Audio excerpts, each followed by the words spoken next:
Geek Out. Welcome to another episode of Out Geeked. Today we have a Zelda Geek Out. So let's go ahead and geek out with Out Geeked. Today we have several of our collector items for Zelda. Mike brought a few of his books. I have this cool puzzle that I put together that we will discuss. We will touch bases about our video games. We're going to talk about like Switch games, Nintendo 64. Zelda, you guys know, it's a vast franchise. It hits different types of media, referencing all their cultures, TV shows. And you know, that rumor of that upcoming Zelda movie, which it's something, it's out there.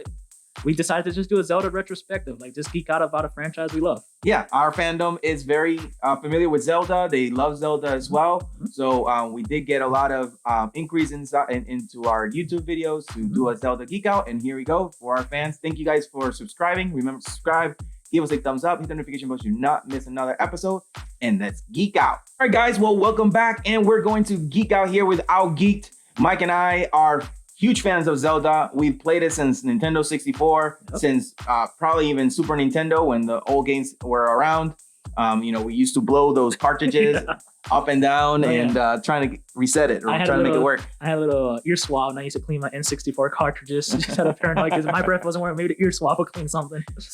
And somehow it worked, man. We would get that stuff starting or fired right up once you give them that big blow. Oh, yeah. I mean, I could drop the Ocarina of Time cartridge like nothing, but if I even look at Breath of the Wild's cartridge, I feel like it's going to explode. So, man, back then the games were made out of sterner stuff. Yeah, they were. Now it's like as small as a little chip. It can actually fit in your, in your sock or in your pocket. And it's like 8 times as big as any other game, which is wild. Yeah, it is very wild. But guys, this is gonna be a Zelda geek out. We love Zelda. Anything about Zelda, I think I played almost every game that's out there. That's like the big games, the popular games out there. I love my first attempt was Ocarina of Time. Obviously, that was my first Zelda game that I played. I used to go over one of my friend's house where I used to live, and that's when I first was introduced into Zelda. He was very stuck on the fire temple. Yeah, that was tough. It wasn't the water temple, but it was the fire temple. I know normally everybody talks about how hard the Ocarina of Time water temple. The fire one has its tricks. I'll give him. My first Zelda game was also Ocarina of Time. I mean, if you were playing it in the 90s in elementary school, everyone was playing Ocarina of Time. That was like the hit game. Yeah, so, and it's such a good game. It is. It's the only game that has not been remade.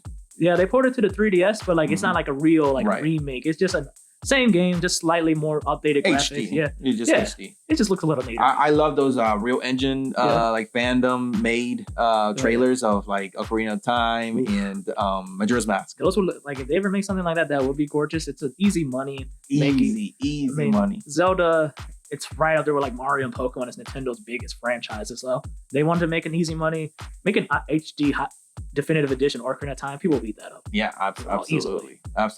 Everybody will get on that and just buy it. It's just so much fun. From beating the first 3 temples, going into the Goron City, going into inside the big fish, Jabu, and obviously the forest temple, the Great Deku Tree. Lots of fun playing that, and then you get to beat another 7 more temples. Yeah, I think it was or 6. I think it was 6. If I remember, it was 6 or 5. I know there was the Forest Temple. You get a medallion automatically. Water Temple, Shadow Temple, and Spirit Temple. So yeah, those are the temples, and then the light one you get automatically. Yeah, automatically. Such a great game. Then after that, we played Majora's Mask, and that was different. I was a little upset that was just based off just 3 temples. Yeah, just because we got spoiled before on the Ocarina of Time being more temples. Everything about Majora's Mask I loved. I just hate that it was a time limit, and I used to freak out. It's a time limit. I couldn't beat this temple under like an hour. It is not meant for people with whatchamacallit. I just nervous. Yeah, I was a nervous wreck wreck of time. Not time managed. Yeah, I had bad time management skills as a kid. I still do as an adult. So the idea of playing a game, anxiety. There's so much anxiety because the game lets you know the world's gonna end in 3 days, and you see the game shaking, the music's getting more frantic. You hit that bing from the clock tower. Ooh, like that just gave me some PTSD. I love the game. I love the music. I love the world. I like the idea of Majora's Mask. I just hate that there's a time limit. And I know if you remove the time limit, it removes the point of the game. So you gotta. If I ever do go back to Majora, you have to beat the game in 3 days. Not real world 3 days, obviously, but 3 days in terminal or it's game over. And that used to freak me out as a kid. I've gotten a couple game overs because I wanted to beat the temple and I'm on the last few minutes and I'm like, I gotta finish it. And nope. Even if you beat it and the time's up, the time's up. It doesn't matter if you've beaten it. It's over. Just restarts everything. Even when you do the the reset or the restart or the travel and back time, it will just reset everything. Yeah, so reset you'll lose everything. So all that progress, everything is gone. I know I've seen people like. I love the bank because the banks would save the money even if you went back. Yeah, it'll save your money. And I think what will save was obviously the mask, because the whole point of the game was the mask, the bank, but all your perishables and stuff gone. Like if you didn't have them in the past, they weren't there. So what was your favorite mask there? My favorite mask, I have a soft spot for like the Goron mask. Okay, I mean that is pretty badass. It is. You roll around. And you roll around real fast too. Real fast. You know, you're rolling around the speed of sound, but that's a different franchise. It's cool that it hits hard. I don't think he goes the speed of sound, but he goes pretty fast. He does pretty fast. He turns into fireballs. Yeah, in fireball, and he hits hard. His strength is like double the normal sword damage. I think you might have more defense. It could be like my imagination playing out, but I felt like I could take more hits as a Goron. Yeah, just because he's more bulky. Yeah. So what was your like regular like mask? Not of the top 3 masks, but not the top 4 masks. Yeah, not the transformation mask. Yeah, non-transformation. I don't know why, but the cow mask where you wear it to get inside the bar is always kind of goofy. Really? You like that one? It was goofy. It was just goofy. It wasn't really something I liked. Just the fact that he's just wearing the cow mask. Yeah, I remember the very hard the mask that gave me heart was that mask, the sun and moon mask. Yeah, that was tough with the couple. Yeah, you have to do it's pretty much a long 3-day quest. And, if you screw up one thing, it's over. Yeah, it's over. Yeah, it was touching though, because I did like the ending of the couple quest. Majora's Mask is very emotional type of game, which is really cool.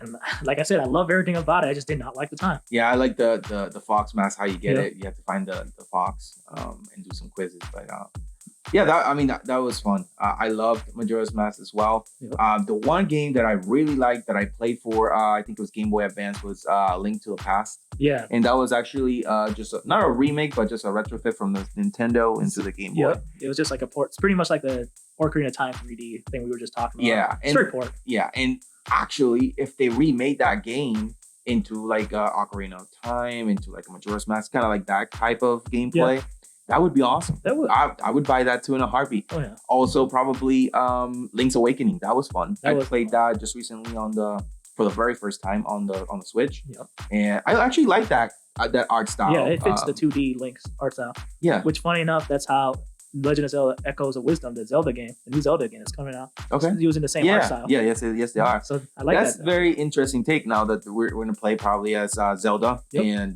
Rescue Link. We're going to rescue Link. It's a role reversal. Yeah, it's a role reversal. I wonder if once you beat that, then maybe you can play as Link, but I don't think so. I don't think so, because I feel like the world and the mechanics are very based on Zelda's abilities. And I don't think... That's true. Yeah, I don't think Link will be able to manifest those abilities, because it is using the Triforce of Wisdom instead of Triforce of Courage. I don't think Link's bright enough to use that one. That's true. I wonder where this game would fit in the crazy timeline. The timeline. Yeah, as a Zelda fan, I respect the idea of the timeline. I like what they were trying to do, but I hate the timeline. Everybody's trying to fit games in timelines, and if this happened, would it fit? And like, I don't know. It's a respect. Everybody wants continuity. I do. That's the issue. But I love that. Yeah. But there's just, I feel like they forced some games inside certain timelines that make no sense. Because every game starts in Skyward Sword is always the beginning of every timeline, regardless. Which I like that. It makes sense. It's the beginning. It's the creation of the Master Sword, the founding of Hyrule, all that stuff. And then for some reason between that, it's like Minish Cap, and I was like, that's the one. I didn't play that one. I didn't play that or one. Four Swords. I didn't play that one either. And that one also takes place, I think, after Minish Cap chronologically. I don't remember. And then after that is Ocarina of Time, and then Ocarina of Time is the one that splits the timeline into 3. Yep. And that's a headache. Yeah, that is a headache. And we could probably talk about timelines for a while. We could. But then there's a few Game Boy games that I did not play. The ones with the musical instruments. I think one was a harp, one was a flute. Yeah, those were. I know they were on the DS actually. Yes. Okay. Yeah, because they take place after Wind Waker. Okay. That Wind Waker was very was a new art style when that came out. That really shocked me. It was a huge departure of the traditional art style. It was. I don't know how I felt at the beginning of it. I didn't really like it at the beginning of it, but it kind of grew on me. Yeah. Same here. As it went, and I did play it. I did like that one quite a bit. But then there was a Wind Waker 2. No, not yet. There's Wind Waker, and then there's Spirit Tracks, and then Spirit Tracks. I did not play Spirit Funny enough, that book will explain which is the other Zelda game. Phantom Hourglass. There it is. Phantom Hourglass. Yeah. Yep. Phantom Hourglass. That's the one with the flute or the harp. I couldn't remember. But Phantom Hourglass, you play as Link, and then Ghost Zelda is like your companion. Okay. Then that's what Wind Waker is a game that same thing as Majora's Mask. Everything about it I love. The only thing I didn't care for was the very end when you had to hunt the pieces of the Triforce. But with the HD remake on the Wii U, they fixed it. They made it less and you could find bigger chunks. But I do like the idea because Wind Waker Link wasn't chosen by the goddesses to be the hero. He pretty much forced them to choose him. So I like the idea. Like, it was real cool that he wasn't destined. He wasn't like chosen by the gods to be the hero. He was like, I'm going to be the hero because my sister needs my help. Yeah. So I said, screw it. I'm going to challenge you guys and I'm going to make you guys make me the hero, which is cool. I like that idea. If you guys are wondering, right here we have my Good Smiles link. This is the Twilight Princess version. Just like this map is the Twilight Princess map. This is actually a puzzle that my wife and I put together. It was pretty challenging because of the color scheme. It took us a little time to finish. We had it always on the table, and dinner or breakfast time we would try to find a piece. So that was pretty fun to do together. And then we have 2 Lego figures there that I found at a Comic-Con. They're just little Link figures. They don't really know exactly where they're from, but they're just really custom made. Yeah. They're very nice though. Yeah, they're pretty cool. And then we got 2 books here. Mike, tell us a little bit about that. We have the Creating the Champion Breath of the Wild book. It talks about the behind the scenes of creation of the game, in-depth lore of the world of Breath of the Wild. This book itself is the reason why Breath of the Wild became my favorite Zelda game. And he dropped it. And I dropped it. And I'm so mad because I love the book. Like, there's so much lore in this book. And I was like, it's a pretty big book. It's a chunky book. And it has, like I said, concept art, lore, even a brand new timeline. So a fan or a geek of Zelda must have this book. It is a must, especially if you love Breath of the Wild. It is a gorgeous book. And over there is the Hyrule Historia. The first, it's not up to date, but it's not up to date because Breath of the Wild's not in there in any recent games, but it has good lore. It explains stuff that happened in games. It has some talk about continuity. Like, for example, that's how I learned that the hero shade from Twilight Princess is Ocarina of Time Link, teaching Link his moves, which was real cool. I know the game hinted on it, but it was kind of nice that the book literally said, yeah, that's Ocarina of Time Link that taught him that. Then going on for Twilight Princess, you played Twilight Princess, correct? Yeah, if I remember correctly, you did. Now, that's the first Zelda game that I played without any help. Like, Ocarina of Time, everybody knew about Ocarina of Time. Everybody told you the secrets. Everybody told you where to go. It was the most popular game at that time. But Twilight Princess, when I got my hands on it, the internet was still kind of new. Nobody really put that many guides. People didn't know everything about it. So it was kind of cool playing a game by myself, discovering everything on my own. And it was real cool. Twilight Princess used to be my favorite game until Breath of the Wild came out. Okay. And it's a gorgeous game, man. We were just talking about how they should definitely port it on the Switch. Yeah. I would love to see that on the Switch. Yeah, I would like to replay it. Last time I played it was in GameCube when it came out. And then the Switch came out and they ported it there. But I think that would be a great idea. Hey, any new game on Switch, it doesn't even have to be new. Yeah. It will sell. It will sell. I mean, it will do. I bought Skyward Sword just to play it again, and Sword. Beat it, and it was. I hated the mechanics. I hate them. I hate motion controls. I know technically the Switch port doesn't have motion controls, quote unquote, but it's the motion controls. You still have to tilt the control stick left. You still have to tilt it right for Link to swing right. Why not give it a default option? Like, make it the Breath of the Wild controls, just a normal control, and then it's a definitive edition. If you want to play motion control, you play motion control. If you want to play traditional, give it as an option. So give me top 5 Zelda games that you top 5 Zelda games, and it can be any console. All right. Well, Breath of the Wild, Twilight Princess. Is Breath of the Wild 1 and 2 just number 1? No, just Breath of the Wild. Tears of the Kingdom is not even on my top 5. Wow. Yeah, Tears of the Kingdom feels like a glorified DLC. That is true. Yeah. They could have just done that. Yeah. If it was a DLC, then I'll be fine. But I feel like I paid $70 for some DLC. Yeah. Which was a good game. It wasn't bad. I love the ending. Yeah, the ending was badass. I love really it. Good. But it's not in my top 5. Okay. So Breath of the Wild, Twilight Princess, Ocarina of Time, third, Link's Awakening, and Wind Waker. Wind Waker. Yep. Okay. Did you play Link's Awakening on? I played it on the original Game Boy version. Okay. It was my first 2D Zelda game. Okay. So you didn't play the new. I played the new one as well. Did you? Mm-hmm. Okay. Yeah, it was nice. But the original, I played the original Game Boy Color version. Okay. And it was real fun. Okay. Same game, just obviously 8-bit instead of the nicer graphics. Nicer graphics, yeah. And how about you? Your top 5? My top 5.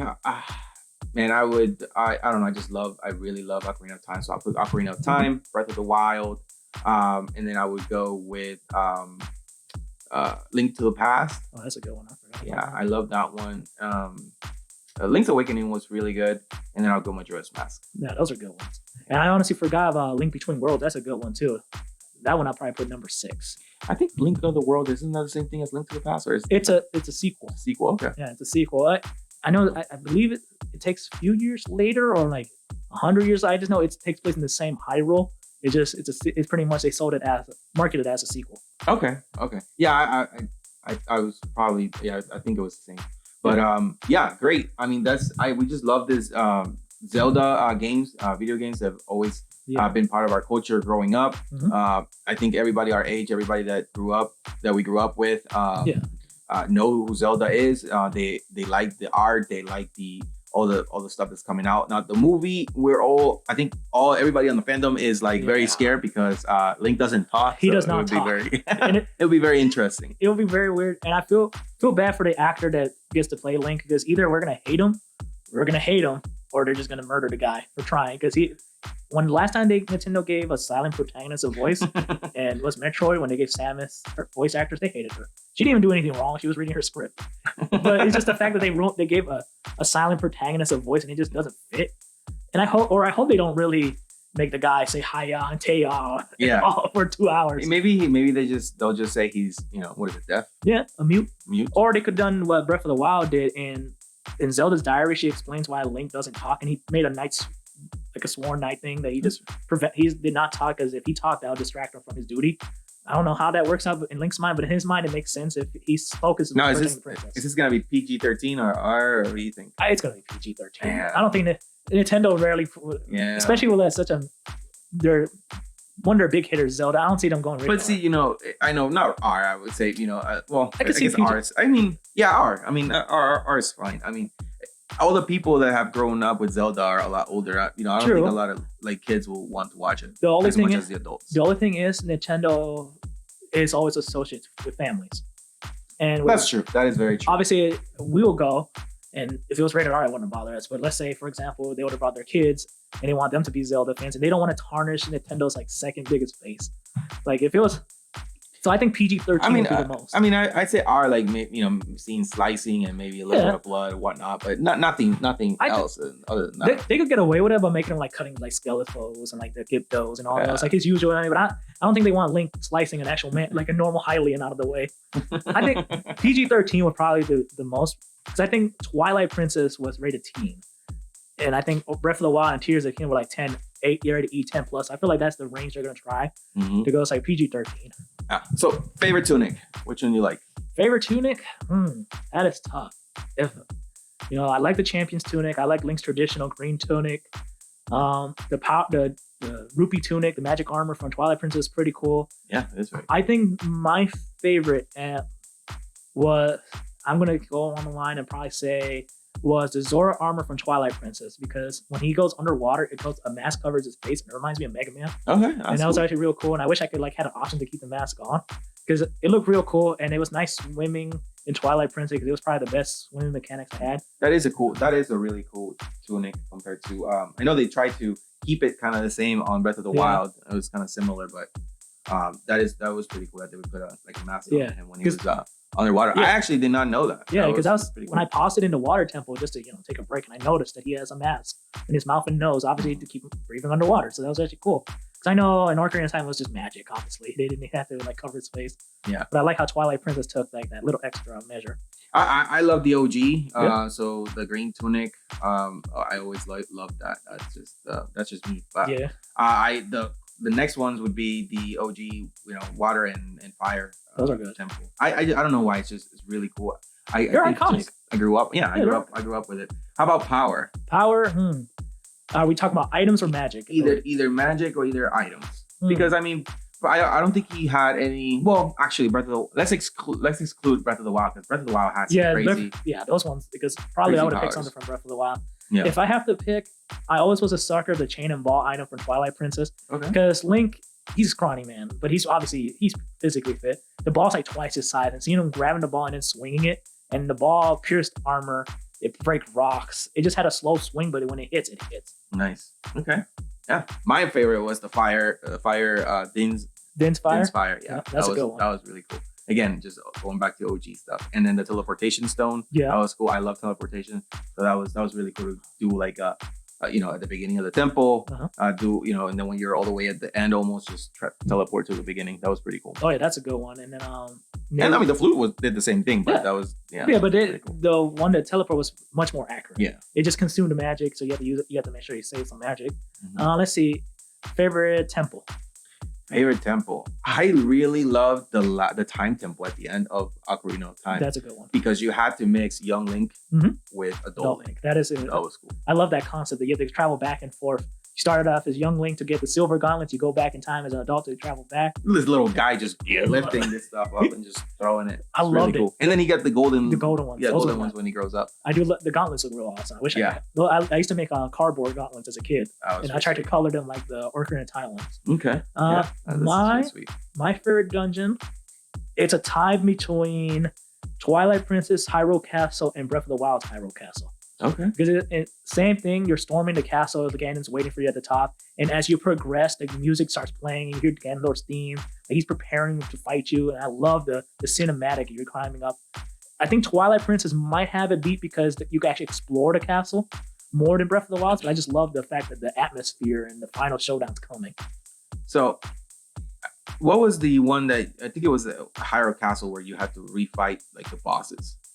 Was that Twilight Princess or was that I know in some games Ocarina of Time had like these mini dungeons. The mini dungeons. Twilight Princess had you fight several mini bosses, and Breath of the Wild and Tears of the Kingdom, if you didn't do any of like the Divine Beast stuff, the blights come in. You have to fight the blights. That was very interesting. You know, like when the game first came out, people were like, "Oh, I beat the game," and something else. You know how hard it is to beat all those people with like regular weapons. Yeah, there's tough. No freaking way. It's impressive to see those people doing it. Yeah, I mean that was crazy. I remember I went down because I didn't fight the last one, and I was just exploring the dark down there and run into him, and one of the bosses comes out, the one with the water temple. Yep. And I couldn't beat him. Yeah, so I did like that in Tears of the Kingdom when the bosses were in the underground and you could fight them. And the water one's real tricky. If you don't have no source of water, you can't really beat it. Which is cool. Yeah, that was a pretty cool, different twist than almost all the games. No, they did a really good job on Breath of the Wild. I agree that was more like a big DLC. It felt like a big DLC instead of a brand new game. And I guess my issue with Tears of the Kingdom, which mind you, it's still a good game. I love the ending. I still say the ending part of the Tears of the Kingdom is probably one of the video game's best moments. But the magic wasn't there for me. Because when I played Breath of the Wild the first time, it's a whole new world. It felt cool, a whole new mechanic. It gave me like Ocarina of Time and Twilight Princess vibe. And I have to relearn everything. And when I went back to Tears of the Kingdom, it was just the same thing for me. It's just like slightly more upgrades. I honestly feel like if it was a DLC, it would have been great. Yeah, definitely. If it would have been, it just wasn't there for me. Yeah. I totally understand where you're coming from. I mean, the whole powers of the, having the guys, what are they called? The sages. The sages be there and supporting you. That was pretty cool. That. The robot was pretty cool. Another thing, I also do like the what did you call the robots with the tentacles and the Guardians? The Guardians. Yeah. So the Guardian armor was pretty cool. Or the Guardian tunic was pretty cool. That's awesome. And I did like that. Oh yeah, and then that's for Tears of the Kingdom going back to their. I'm gonna try to bring some good points away because I feel like I'm just bashing a good game. It's not because I hated it; it just didn't feel. No, you're just giving your honest opinion on how you feel about it. Link didn't like that. Link didn't. How dare you? One thing I do enjoy about it was Ganondorf. I'm glad they brought Ganondorf back. And the Ganondorf boss fight was amazing. I love the fact that throughout the whole Breath of the Wild and Tears of the Kingdom, Link's the only one that could like dodge, and Ganondorf literally dodges one of your attacks. And I was like, that's cheating. I'm the main character. I'm the playable character. You can't use that. And he does it all the time. And one thing that cracked me up was the Ganondorf's health bar. You remember how big it was? Like it kept growing. I was like, all right, Nintendo, that's funny. I'll give you guys that one. That health bar almost broke the screen. Yeah, I think the most epic was that fight out of all the games. I really do like that fight on Breath of the Wild, Tears of the Kingdom. I like that because the last time we had a one-on-one sword fight with Ganondorf was Twilight Princess, and this one in Tears of the Kingdom, nobody helped you in that fight. Like he knocked out the other sages, so it was just literally you and him. And it was real cool, and I like that the fact that it was a sword match. Like he swung, you swung, he blocked, you blocked, dodged, he dodged. and it kept me on. I was getting nervous because you're on the ground, and the blight. If you get hit, you lose a heart. Yeah, and the reason why that felt like a DLC, it was also because the temples weren't like really like temples. I need, or at least I shouldn't say I think we would probably all agree, at least the people our age would agree that they would like to see the old school type of temples. Yes. I do like the whole figure out thing or mechanics. Yeah. Of the puzzle mechanics. Yeah, I like that's that. fine. And that's fine. But just give me some more keys, hide them. Yeah. You know, make them challenging, and give me more than just 3. Yeah, I think my dream Zelda game will be like a map that's like Breath of the Wild, open and expansive, and then you find a dungeon and it's closed and secluded like the traditional dungeon. You have to find the item, solve the key, and have like an amazing boss fight in the end. Yeah, I feel like they could pull something off. I like the whole shrine thing. Like you could solve the puzzle any way you want. I like that. I like that. I was shrine hunting pretty much almost all the time. I'm like, Zelda can wait. Yeah. Oh, trust me, Zelda waited a long time. Like, cause I did all 100% of shrines. I did all the quests. I explored all of Hyrule. When the motorcycle DLC came out, I rode the motorcycle. I ignored Zelda like it was my job. Yeah. And I kind of did the same thing with Tears of the Kingdom. To a most degree, I did all the shrines. I didn't do every quest. When I played, the quest. Yeah, I did all the shrines. I didn't really do all the quests. I don't know. Just wasn't that interested in doing them. I was like, when I replay Tears of the Kingdom, I'll do it. Yeah. All right. And then, what's your favorite Zelda song? I don't really have a favorite song. I mean, I do like the Ocarina of Time songs that that he plays with the ocarina, but that's about it. I like for example, the Song of Storms. That's one of Ocarina of Time. Epona song's real good. Saria song's real good. One of my favorite ones is the Ballad of Sky from Skyward Sword. That one's a good one. I think Ballad of the Goddess actually. Minda's Lament is a good one. I love Twilight Princess's Hyrule Field theme. Is real great. I mean, Breath of the Wild theme song is awesome. They're just loaded. They're loaded with art. They're loaded with a story writing. They're loaded with music. They just do a really good job. Every single every single Zelda game that have come out has always been really good. Oh yeah, and I just one day just hit my Song of Healing from Majora's Mask is a good one as well. We definitely need to go to we already went to the Sonic Symphony. We need to go to the Zelda Symphony. Yeah, that one's gonna be hype. That one would be amazing. You'll be hearing all the orchestrated music. That's gonna be fun. That would be fun. So that does it for this episode. This was the the Zelda Geek Out. Thank you guys for joining us. Remember to subscribe, give us a thumbs up, hit the notification bell so you not miss another episode. Thank you guys for supporting us. I think we're up to 108 subscribers. So keep them going so that we could keep doing this for you guys. Yes, and let us know comment below. What's your favorite Zelda game? Do you ever play Zelda game? You even heard of Zelda? What's your take on? Do you want traditional Zelda? You want Breath of the Wild Zelda? And then what do you think should be the next Zelda game after Echoes of Wisdom? That's right. Let us know on the comments. And remember, geek out. So this is our style of... This is our style, our generation of art. What you say, how some people have art display in their house, statues, busts. We have these toys that we like to display.